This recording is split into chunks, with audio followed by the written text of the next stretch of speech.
Baik, terima kasih Pak Fani selaku Ketua Matematika Nusantara Wilayah Jawa Barat yang menyelenggarakan kegiatan ini. Alhamdulillah tadi kita bisa bertemu dalam acara webinar yang sangat luar biasa ini ya. Materi yang ini saling terkait nih, terkait antara yang pertama ASN, penilaian AN ya, asesmen saling terkait. Jadi Bapak Ibu jangan sampai ini, mudah-mudahan kita bisa sampai materi yang terakhir. Soalnya ini kita semuanya memaksimal bicaranya temanya tentang berpikir ya. Sesi pertama kita mengakses bagaimana berpikir itu. Sesi kedua kita akan mencoba teori berpikirnya ya. Kemudian yang ketiga, sesi ketiga praktek. Jadi memang saling berkait. Untuk menyikat waktu, mari kita simak paparan dari Pak Fatur mengenai asesmen nasional. Ya. Bagaimana kecakapan abad 2001 yang mengembangkan berpikir tingkat tinggi diukur. Ya. Perubahan paradigma penilaian nasional mengarah kepada perubahan apa yang dinilai. Baik, untuk mengefisienkan waktu, kita serahkan kepada Pak Fatur. Waktunya sekitar 30 sampai 40 menit Pak Fatur. Jadi sampai jam 10 nanti ditambah dengan sharing tanya jawab sekitar 15 menit atau 20 menit. Karena pematerinya cukup maraton gitu ya. Baik Pak Fatur, apa sudah siap untuk paparannya? Tes suara Pak Nur. Oh baik, suaranya cukup jelas Pak Fatur. Baik Pak, Alhamdulillah. silakan. Ini materi asesmen banyak sekali saya lihat ya. Jadi mari untuk efisien silakan Pak Fatur dipersilakan. Ya. Saya share screen dulu ya.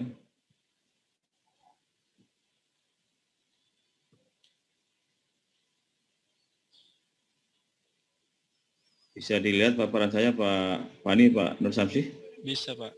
Iya, alhamdulillah. Oke.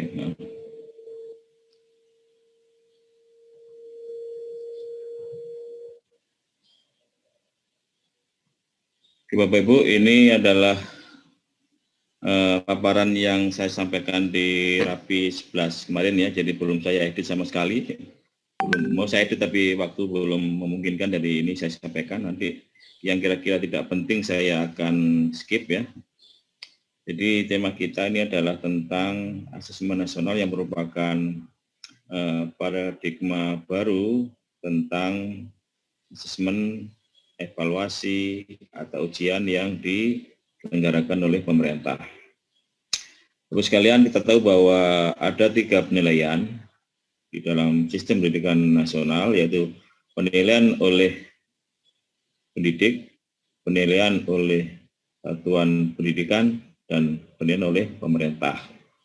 Jadi begitu pun dihapus, bukan berarti penilaian oleh pemerintah juga dihapus, karena itu sudah amanat undang-undang bahwa penilaian itu ada 3 jenjang. Nah, pemerintah tetap punya kewajiban untuk menilai. Namun sistemnya sekarang berubah, paradigma berubah.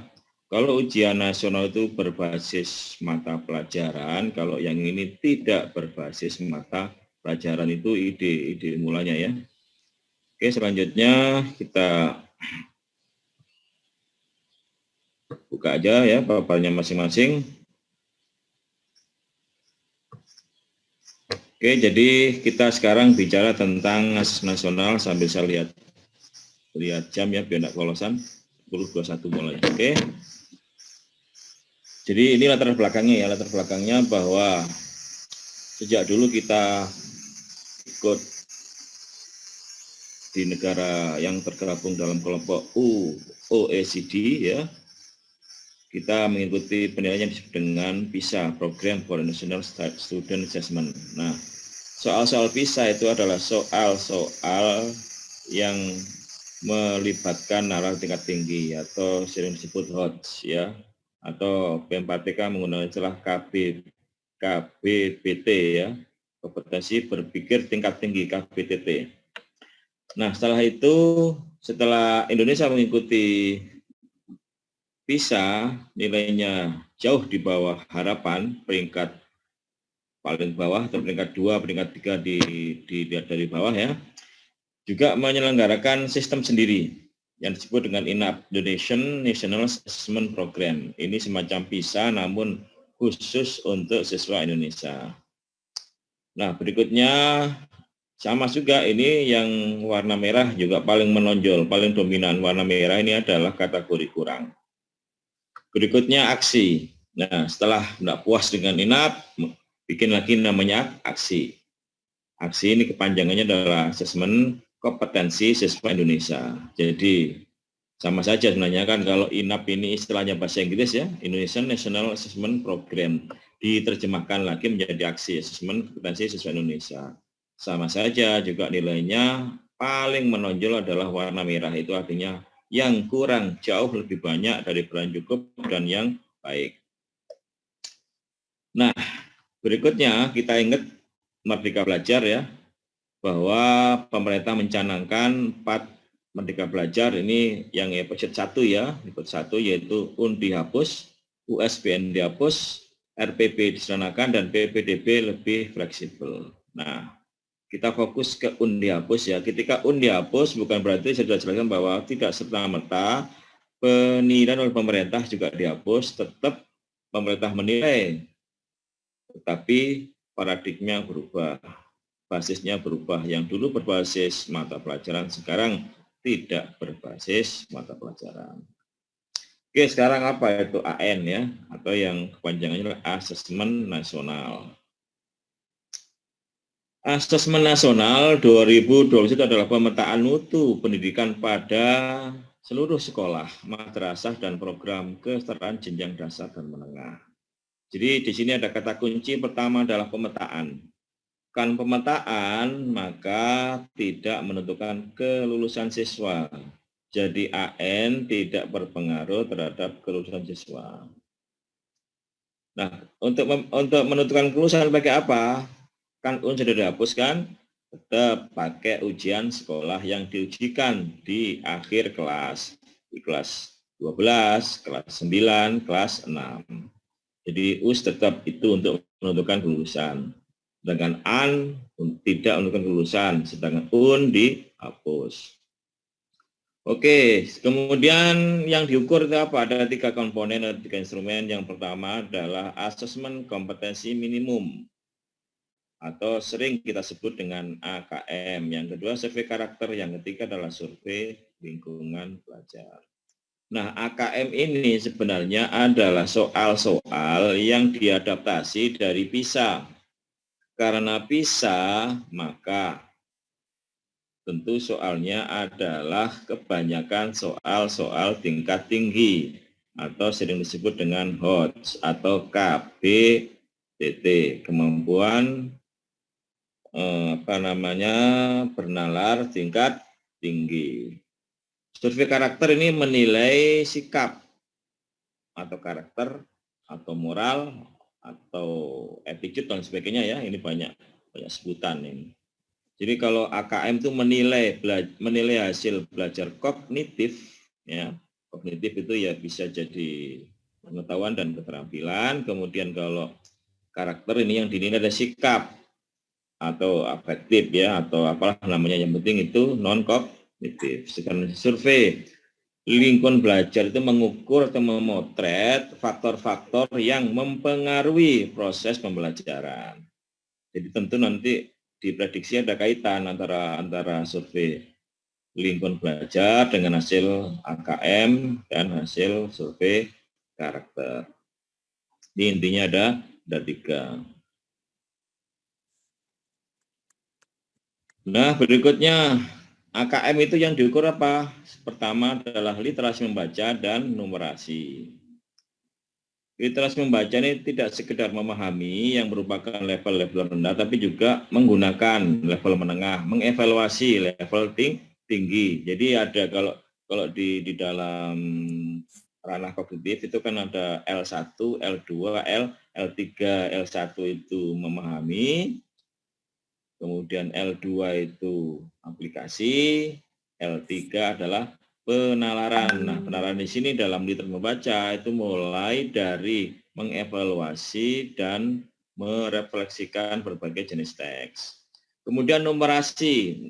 Numerasi ini kemampuan berpikir menggunakan konsep, prosedur, fakta, dan alat matematika untuk menyelesaikan masalah sehari-hari. Jadi sudah jelas di sini nanti komponen dari numerasi ya matematika, cuma di sini matematikanya tidak identik dengan matematika yang diajarkan di kurikulum, tidak identik dengan limit, tidak identik dengan integral, tidak identik itu. Matematika umum yang nanti kira-kira berkaitan dengan kehidupan kita sehari-hari. Oke, lanjut. Nah, komponen AKM seperti apa? Komponen AKM itu tadi sudah saya jelaskan, literasi dan numerasi. Ini di dalam AKM ini terdapat lagi 3 hal. Pertama adalah konten, kedua proses kognitif atau tingkatan kognitif, dan yang terakhir adalah konteks. Yang namanya soal AKM itu adalah soal-soal yang umumnya adalah soal HOTS, karena soal HOTS itu tentu berkaitan dengan kontekstual. Nah, kontekstualnya itu adalah tentang personal, tentang sosial budaya, dan tentang saintifik atau sains, tentang keilmuan. Kontennya kalau dalam literasi membaca nanti ada teks informasi dan teks sastra. Informasi itu kalau dalam bahasa Indonesia disebut dengan teks berbentuk fakta. Dengan sastra itu berbentuk fiksi. Kalau numerasi, kontennya ini bilangan, pengukuran geometri, data, dan uncertainty, ketidakpastian. Kemudian yang terakhir adalah aljabar. Kemudian proses kognitifnya, seperti kita tahu bahwa tadi saya sebut bahwa ada L1, L2, L3, pemahaman, aplikasi, dan penalaran. Jadi ada juga soal tingkat rendah, tingkat menengah, dan soal tingkat tinggi atau penalaran. Kemudian konteksnya sama, personal, sosial kultural atau sosial budaya ya, dan saintifik atau tentang keilmuan. Nah, bentuk soalnya ini berbeda dengan soal UN. Kalau soal itu UN itu semua pilihan ganda kecuali matematika. Itu ada beberapa soal isi sekitar 10% kalau tidak salah ya. Tapi kalau di soal AN ini bentuknya ada 2 macam, bentuk soal objektif dan non-objektif. Non-objektif, ya objektif ini juga banyak, nanti ada pilihan ganda, satu jawaban, ada juga pilihan ganda kompleks, artinya lebih dari satu jawaban benar, ada juga menjodohkan, ada ujian singkat, dan lain sebagainya. Ini bentuk-bentuknya sangat bervariasi. Nah, kemudian survei karakter. Nah, survei karakter ini yang dinilai atau yang diukur itu adalah profil pelajar Pancasila. Nah, ini kita mungkin ada yang baru dengar ya, apa itu profil pelajar Pancasila, mungkin disingkat dengan P3 ya. Kalau zamannya SBY ya, zamannya kurikulum KTSP dulu itu kita kenal apa yang disebut dengan 18 karakter bangsa ya, ada banyak dulu tuh ya. Ada tanggung jawab, ada disiplin, gotong royong, mandiri, dan sebagainya ya, integritas. Nah, kemudian zamannya Pak Muhajir itu disederhanakan menjadi 5 buah karakter yang sering kita sebut adalah penguatan karakter ya, pendidikan penguatan karakter atau sering disingkat dengan PPK ya. PPK itu kalau kita ingat ya ada religius, ada nasionalis, ada mandiri, ada gotong royong, ada integritas. Kalau kita singkat menjadi Rena, Mandi, Gotong Tas. Religius, nasionalis, mandiri, gotong royong, integritas. Itu PPK. Nah, sekarang ganti menteri itu diubah lagi. Namanya profil pelajar Pancasila. Ada 6 komponen ya. Pertama, bertakwa, beriman bertakwa kepada Tuhan Yang Maha Esa dan berakhlak mulia. Lah, ini mirip-mirip religius ya pada PPK. Kemudian berbinakaan global. Berikutnya bergotong royong, kreatif, kritis, dan mandiri. Nah, inilah nanti yang akan diukur dalam survei karakter. Tentunya nanti instrumen yang dikembangkan berdasarkan 6 profil ini, ya, 6. Bentuknya kayak apa? Bentuknya nanti berupa angket, ya, berupa angket. Oke, lanjut. Nanti seperti ini kira-kira karakter yang diharapkan dalam profil pelajar Pancasila, ya. Ini apa? Kreatif, ya, ada gambar apa nih, lampu, ya, ini juga kreatif. Nah, ini apa namanya, ini berbineka global, ya, karena di sini banyak seni budaya yang berbeda-beda, ya.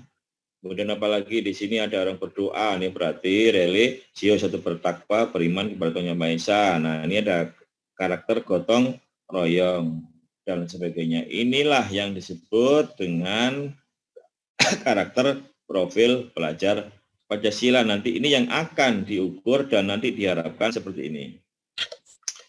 Oke, sekarang lingkungan belajar, apa yang diukur, ya? Apa yang diukur dalam lingkungan belajar? Lingkungan belajar tadi itu adalah iklim, ya, iklim belajar atau iklim sistem pendidikan yang mempengaruhi proses pembelajaran. Yang kira-kira mungkin itu apa? Pertama adalah iklim keamanan sekolah, kemudian iklim kebinekaan sekolah, indeks sosial ekonomi, kualitas pembelajaran, dan pengembangan guru. Dari 5 komponen, 5 poin ini nanti akan dikembangkan membuat instrumen survei lingkungan belajar. Bagaimana karena dibentuk instrumennya? Ya, bentuknya angket seperti apa? Nanti kita lihat ketika sosialisasi pas simulasi nanti akan terlihat di sana, ya. Nanti idealnya kayak apa? Nanti ya pas digelarnya AN, ya. Yang jelas berdasarkan ini instrumen dikembangkan.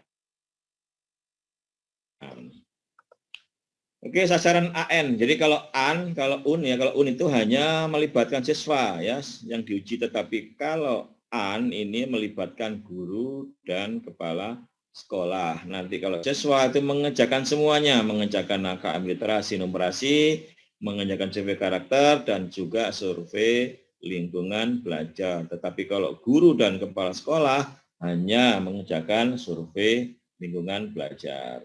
Apa yang diukur AKM literasi numerasi? Yang diukur adalah hasil belajar kognitif. Apa yang diukur survei karakter? Yang diukur adalah hasil belajar sosial emosional atau non kognitif. Sedangkan survei lingkungan adalah karakteristik, input, dan proses pembelajaran. Jadi secara umum AN itu mengukur hasil belajar yang atas, juga mengukur input dan proses. Jadi input, proses, hasil ini adalah satu kesatuan proses dalam sistem pendidikan. Jadi ada input, ada proses, ada hasil. Input dan proses diukur dalam survei lingkungan belajar. Hasil diukur dalam AKM dan survei karakter. Oke, saya lanjut, ya. Tadi saya katakan AN dan UN berbeda. Di samping perbedaannya masalah berbasis mata pelajaran dan berbasis literasi, di samping itu juga siswanya. Kalau AN itu kelas 8, kelas 5, 8, dan 11, kelas menengah. Tapi kalau UN yang diukur itu adalah kelas akhir, kelas 9 dan kelas 12. Kelas 6 tidak ada, karena tidak ada UN, ya. Nah, maksimal itu 30 murid untuk SD, 45 murid untuk SMP, SMA, dan SMK. Jadi tidak semua. Ini bedanya lagi, ya, tidak semua. Hanya siswa sebagai sampel, tidak semua. Nah, berikutnya melibatkan guru juga. Guru ini semua, bukan di sampel, tapi siswa sampel, tapi kalau guru semua. Guru SD, SMP, dan SMA. Dan juga kepala sekolah. Kepala sekolah SD, SMP, dan SMA. Jadi melibatkan siswa, guru, dan kepala sekolah.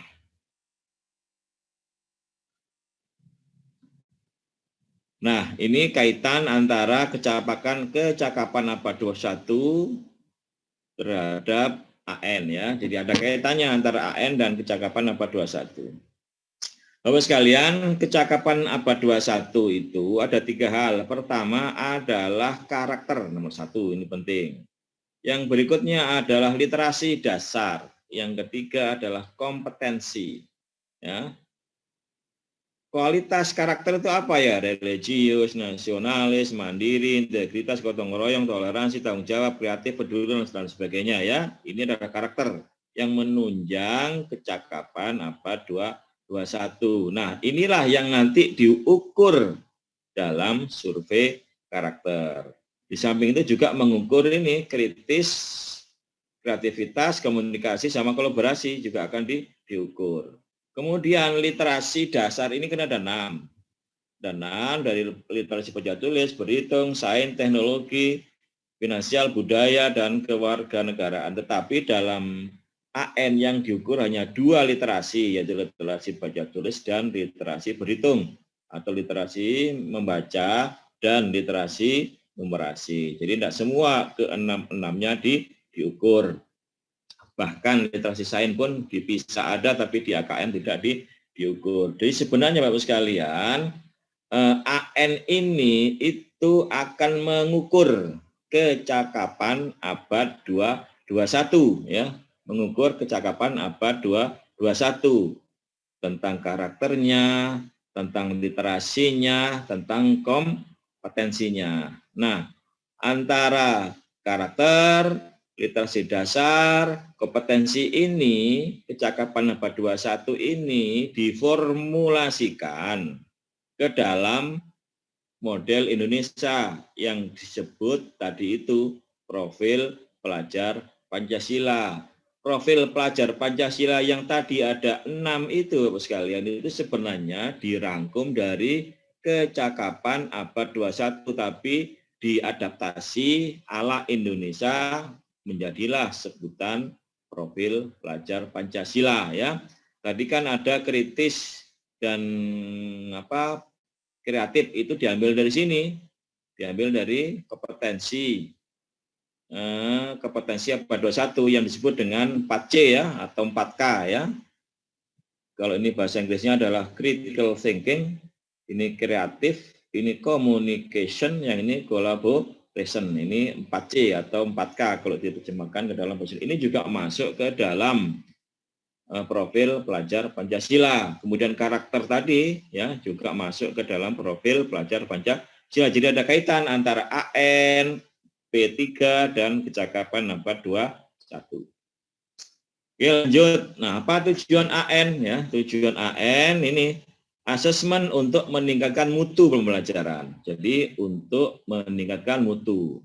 Apakah setelah nanti menemukan hasil AN langsung bermutu? Tentu tidak. Ketika ada follow up, tidak lanjut, itulah yang akan diharapkan meningkatkan mutu. Tidak serta-merta setelah hasil AN itu muncul, kita dapat mutu pendidikan naik. Tidak seperti itu. Tentu nanti ada follow up.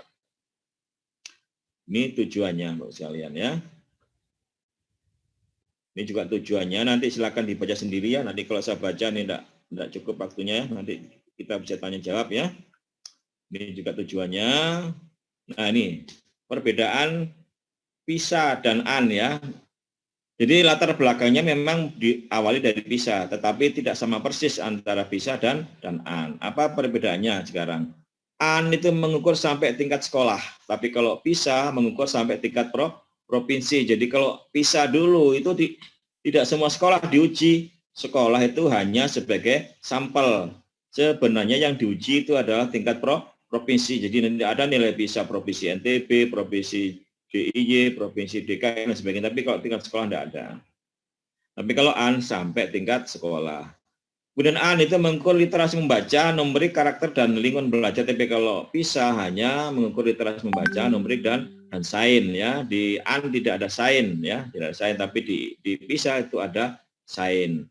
Tapi di PISA tidak ada survei karakter, di AN ada survei karakter. Jadi walaupun basisnya tentang literasi, tapi tidak sama persis. Oke, sekarang apa perbedaan AN dan UN ya? Apa perbedaan AN dan UN? AN itu tidak berbasis mata pelajaran, tapi kalau UN berbasis mata pelajaran, ya. Kemudian AN juga mengukur sampai tingkat sekolah, tapi kalau UN mengukur sampai tingkat siswa. Artinya nanti tidak ada, karena tingkat sekolah maka siswa tidak akan mendapatkan nilai, yang mendapatkan nilai itu sampai di sekolah. Kalau UN beda, sampai siswa punya nilai yang disebut dengan SHUN, sertifikat hasil ujian nasional. AN mengukur kelas menengah 5, 8, 11, kalau UN kelas 9 dan 12. Kalau AN berbasis daring penuh, artinya full online, tidak ada server di tingkat lokal. Tapi kalau UN berbasis semi daring, artinya di tingkat lokal ada server, nanti ketika siswa mengerjakan sebenarnya ini bukan daring tapi luring, jadi gabungan luring dan daring, itu kalau UN. Oke, pelaksanaannya ya, pelaksanaannya bisa ini pelaksanaannya ya. Untuk SD nanti ini ada literasi 75 menit, nomor sama survei karakter 20 menit hari pertama. Hari kedua ada tes numerasi 75 menit dan survei lingkungan belajar selama 20 menit. Nah, ini untuk SD. Nah, untuk SMP, SMA, SMK itu sama materinya, cuma beda waktunya. Kalau literasi 75, SD-nya, kalau SMP, SMA, SMK 90. Survei karakter sama lingkungan belajar 30 menit, beda dengan SD. Nah, ini rencana pelaksanaan AN ya.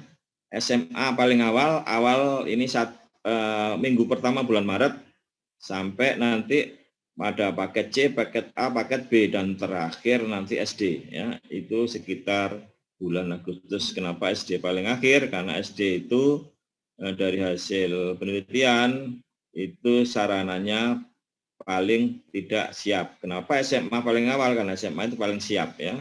Nanti agar nanti kenapa SD di paling belakang, nanti bisa pinjam di SMP, SMA, atau SMK yang paling dekat.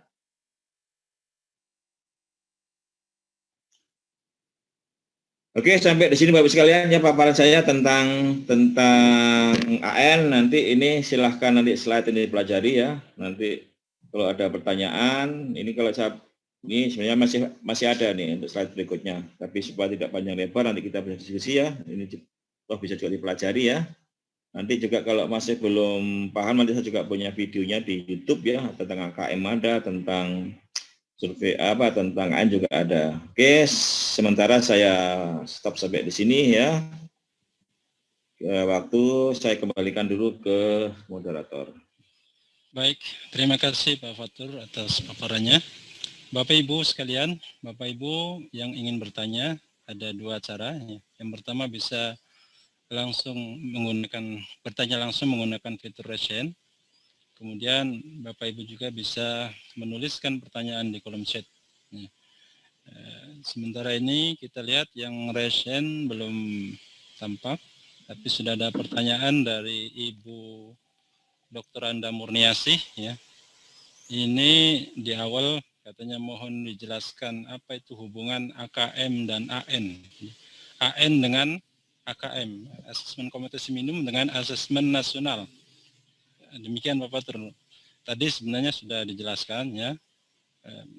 Mungkin barangkali dipertegaskan kembali antara AKM dengan AN itu bagaimana Bapak? Oke, langsung jawab ya. Jadi kalau dulu kan sebenarnya belum ada istilah AN pertama-tama kali tahun 2019 ya. Ketika tahun 2020 ya. 2019. Ketika awal Pak Menteri menjabat sebagai menteri, ketika UN dihapus, yang muncul itu adalah AKM dan survei karakter. Kan gitu dulu ya ceritanya. Nah, di tengah jalan konsep itu berubah. Ya, konsep itu berubah. Sebutannya itu adalah asesmen nasional. Ini bingkai besarnya ya. Jadi asesmen nasional itu bingkai besarnya yang menggantikan ujian nasional. Nah, di dalam AN itu terdapat 3 komponen gitu kan ya. Pertama adalah AKM, yang kedua adalah survei karakter, Yang ketiga adalah survei lingkungan belajar. Jadi AKM itu bagian dari AN, ya, yang tadi ada 3 tadi itu. Gitu. Jadi itu hubungannya. Kalau dalam hubungan bagian ya itu di dalamnya, AKM itu di dalam AN. Demikian, Bu. Terima kasih. Iya, jadi himpunan bagiannya, bagian AKM Iya, adalah iya, bagian di dari dalamnya. di dalamnya. Baik, selanjutnya dari chat juga ibu atau bapak ini, ibu ya, Ibu Nurlaili dari SMPN 1 Pantai Cermin, Sumatera Utara. Berdasarkan pertanyaannya adalah berdasarkan apakah pemilihan siswa yang mengikuti AN sehingga bisa mewakili penilaian mutu sekolah. Jadi karena tidak semua siswa itu mengikuti AN, itu berdasarkan apa siswa yang dipilih 45 itu Pak Fatur. Mohon penjelasan. Oke. Jadi menurut kaidah statistik gitu ya, yang namanya penelitian atau survei, sampelnya itu harus diacak. Harus diacak. Kenapa harus diacak?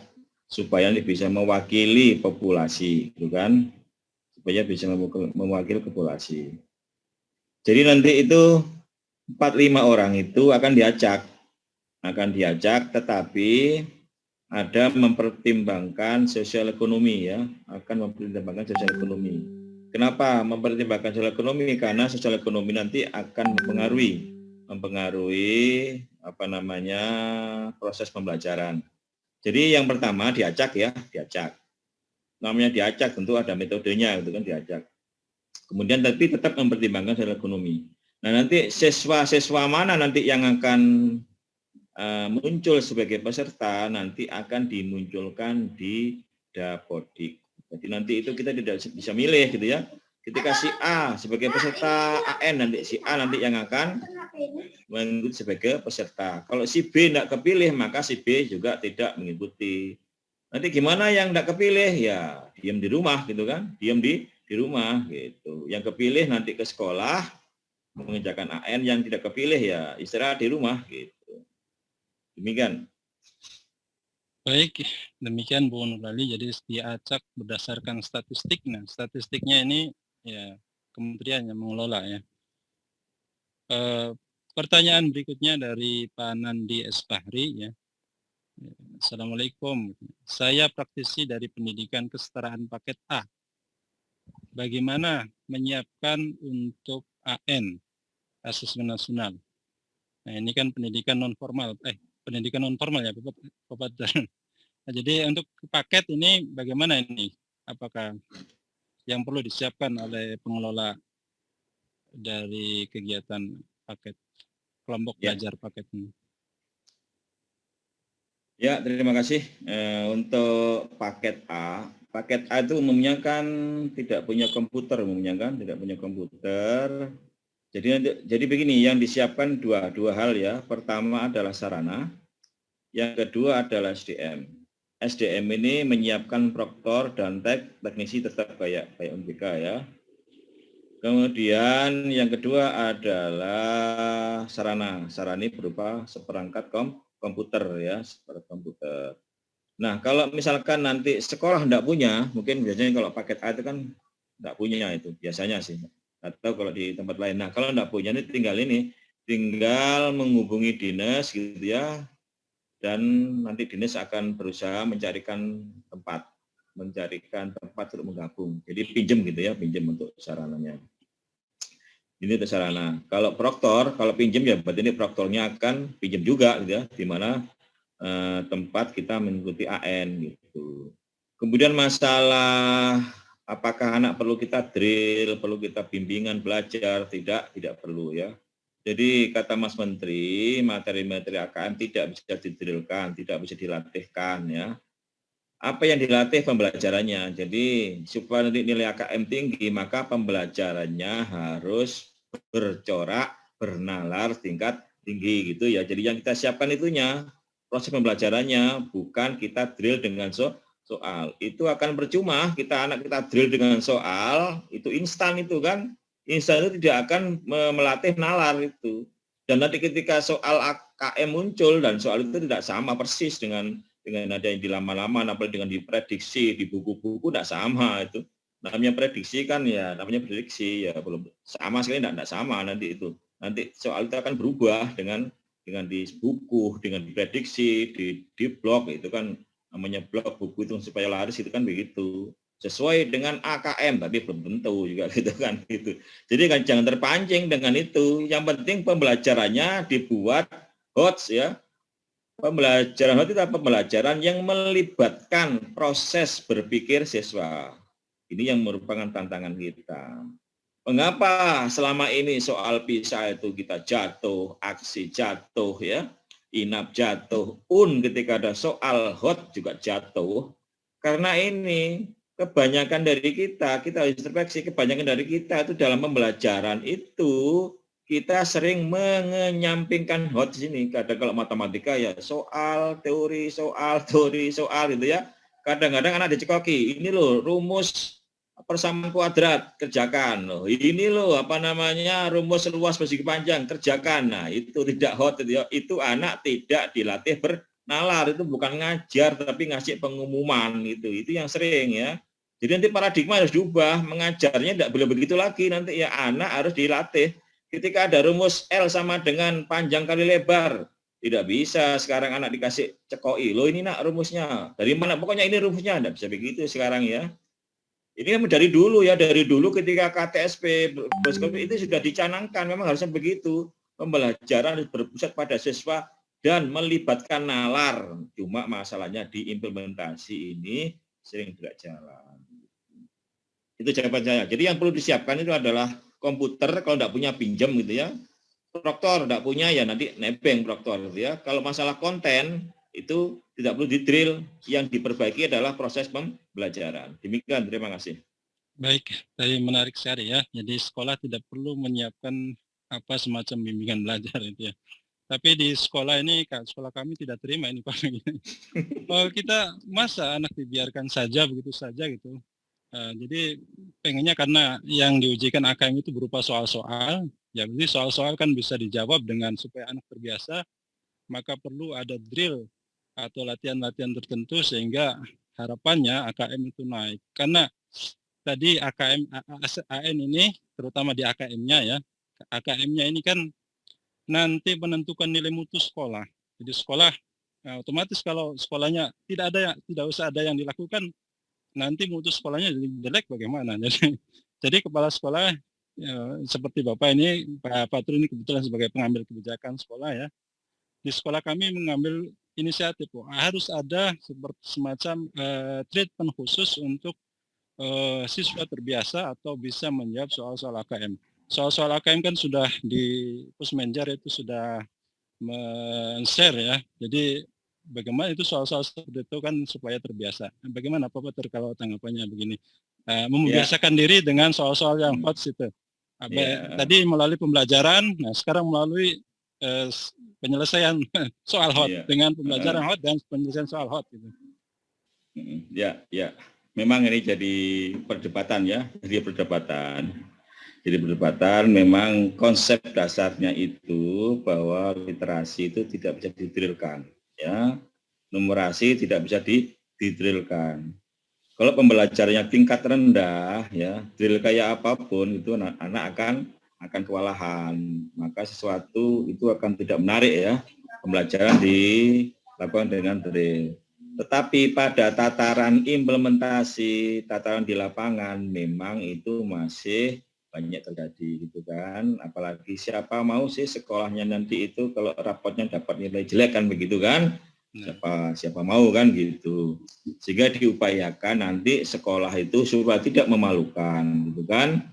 Tidak memalukan, maka nanti di-drill itu kan, di-drill. Nah, tetapi saya punya anggapan gitu ya, dengan alasan teori bahwa nanti di-drill kayak apapun gitu ya, nanti juga tetap rendah nilainya. Karena ini tidak bisa dengan cara instan, bernalar tidak dengan cara instan.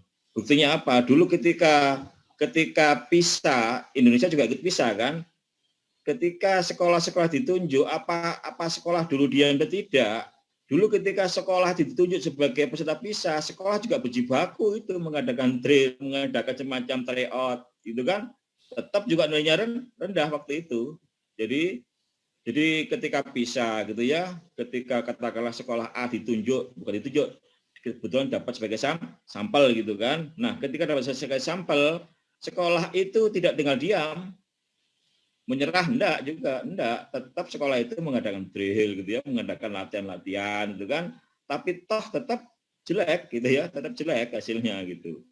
Nah, yang bagus itu adalah Jogja sama DKI gitu ya, DKI sama Jogja. Kenapa mereka bagus? Karena katanya Jogja sama DKI itu proses pembelajarannya itu memang paling bagus ya, paling bagus. Katanya Pak Mahmun ya, di Jogja itu ketika habis maghrib gitu ya, ada anak-anak belajar itu tabu itu ya, tabu.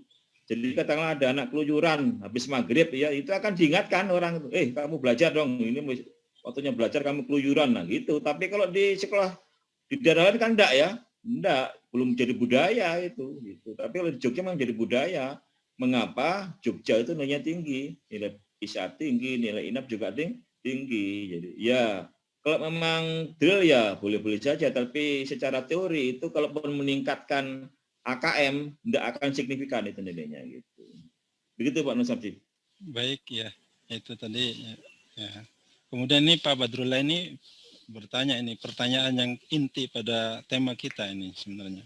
Pak Badrul menanyakan bahwa kenapa logika dan penalaran menjadi sangat penting dalam AKM dan AN?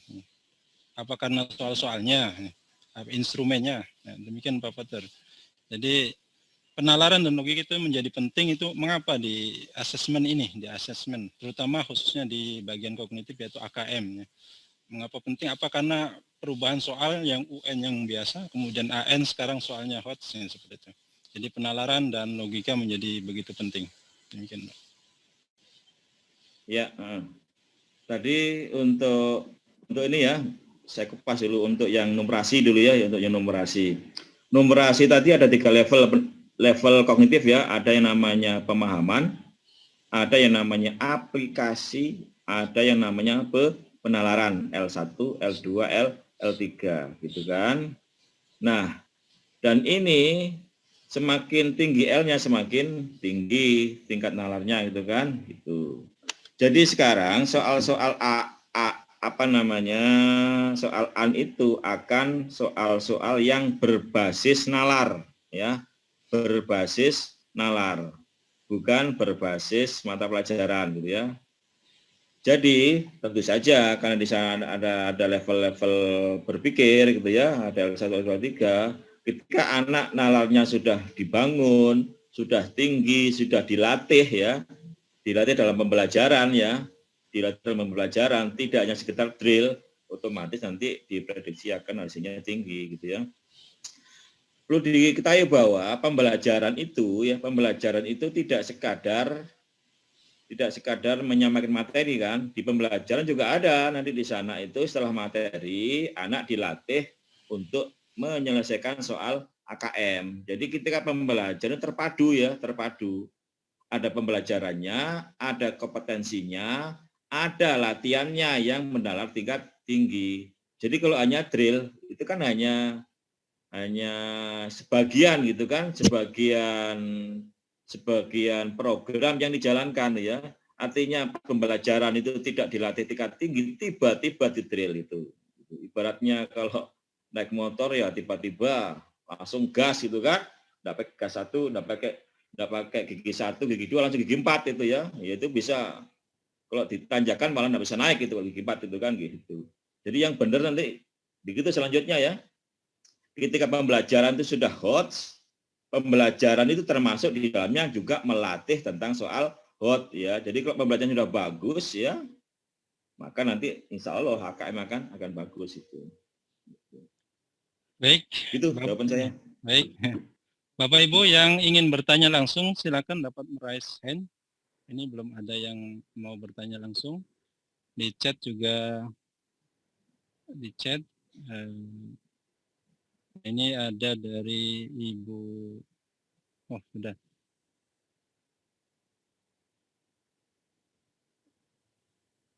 Iya, di chat sudah semua, ini sudah tidak ada pertanyaan lagi. Jadi memang asesmen ini AN ini memaksa sepertinya, berefek kepada berikutnya adalah pembelajaran harus HOTS.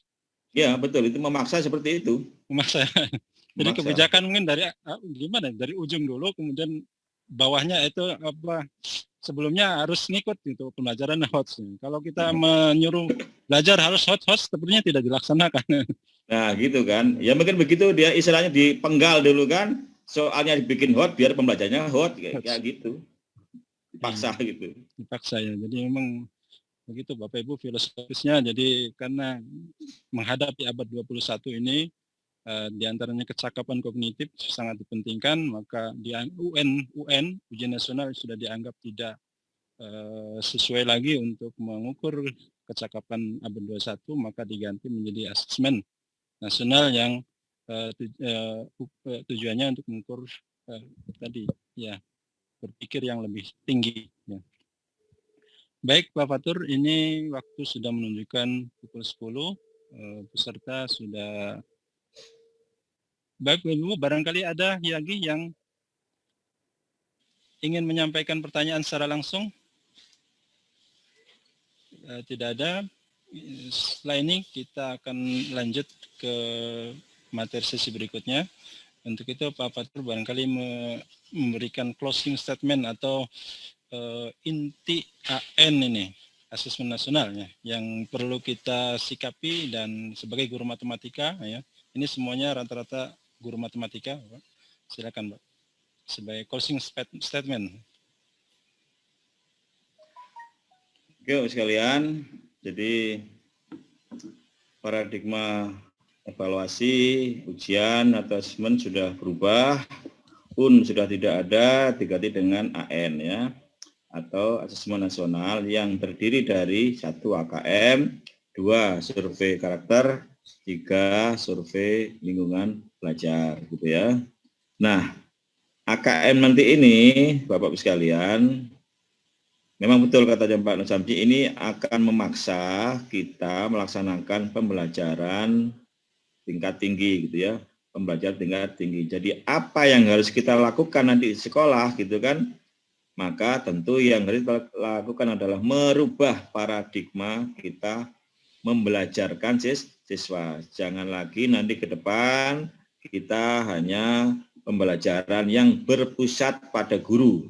Harus sudah beralih pada pembelajaran yang berpusat pada siswa, sehingga nanti fisiknya akan terlibat, mentalnya terlibat, nalarnya akan terlibat. Nanti ini yang akan bisa mempengaruhi nilai AKM. Demikian Bapak sekalian, apa yang dapat saya sampaikan. Kalau ada salah-salah kata saya mohon maaf ya. Saya akhiri. Wassalamualaikum warahmatullahi wabarakatuh. Waalaikumsalam warahmatullahi wabarakatuh. Baik, menarik sekali sebenarnya. Ini masih banyak lagi sisi yang digali tentang asesmen nasionalnya. Di antara pesan dari AN ini adalah pembelajaran harus pembelajaran yang menyiapkan atau pembelajaran yang HOTS ya. Bagaimana berpikir HOTS? Nah ini kita akan bahas pada sesi yang berikutnya, yaitu bersama Ibu Yuke Firlianti.